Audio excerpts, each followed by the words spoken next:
They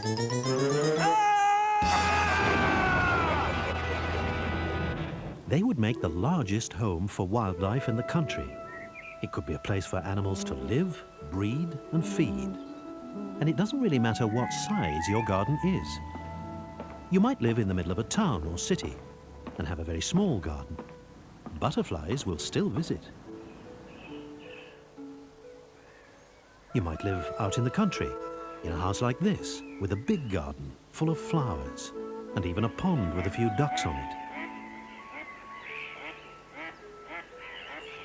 Or you might live on an estate where all the gardens are close together. There are plenty of places for birds to visit and for snails to make their homes. There's lots of wildlife along our rivers too. Many of the creatures living here won't visit our gardens. They prefer a different habitat. And it's along quiet stretches of river like this that many of them live.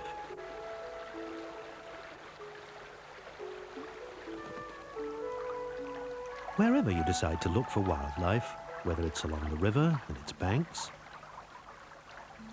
or discover the wildlife in a garden, there's something to see in both places all year round.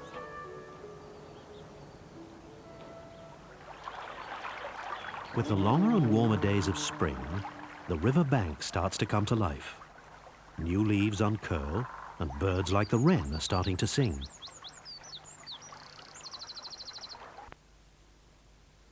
Firstborn daughter, all happiness and good luck as she becomes chief of our tribe from this moment on.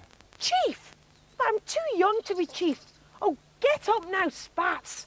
I thought you were the chief anyway. No, Chief Beth. I'm getting too old. I've already lived longer than most. It's now up to you as my firstborn daughter to take over. Besides, I am nearly 40. But that's not old. Maybe 40 is old. Maybe people didn't live much past 42,000 years ago. Oh, I've had enough of all this now. I don't mind being a little bit important, but I don't want to be a chief.